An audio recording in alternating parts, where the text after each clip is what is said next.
Now, as you will have heard, a number of world leaders are worried about democracy in Venezuela. Luis Almagro, the head of the OAS, François Hollande and Mariano Rajoy in Europe, and of course, the US Secretary of State, John Kerry. They're all very concerned about the Venezuelan opposition's right to hold a recall referendum to remove Nicolas Maduro. This is quite strange, because none of their countries enjoy that right. In fact, only 3 countries on the planet allow their citizens a vote to remove their head of government: Bolivia, Ecuador, and Venezuela. Sound familiar? A few other places, including 11 states in the US, do have the right to recall lower-level officials. But that's hardly the same thing, and it's rarely used. As a matter of fact, the first and only country to hold a recall referendum against a sitting president in modern world history was, yes, Venezuela.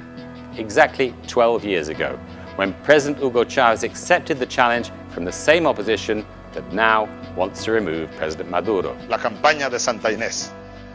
Voy a terminar pidiéndole a la oposición que vayamos a la batalla, pues sí, respetando las reglas, respetando las normas, respetándonos unos a otros. The opposition had already tried a coup in April 2002, a shutdown of the oil industry and most of the economy at the end of that year. Those failed. So they decided to exercise the right that Chavez's Bolivarian revolution had given them in the new constitution of 1999 as part of its commitment to a more participatory democracy. It was a bruising campaign, propaganda presenting Chavez as the Red Devil, endless rows over procedure and fraudulent signatures, big confrontations on the streets. The whole process lasted over 300 days.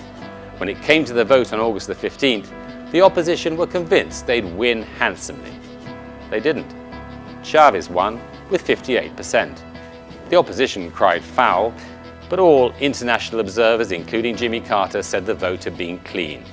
It was a huge defeat that silenced Venezuela's old elite for several years. Chavez began to steer the country towards a new kind of socialism.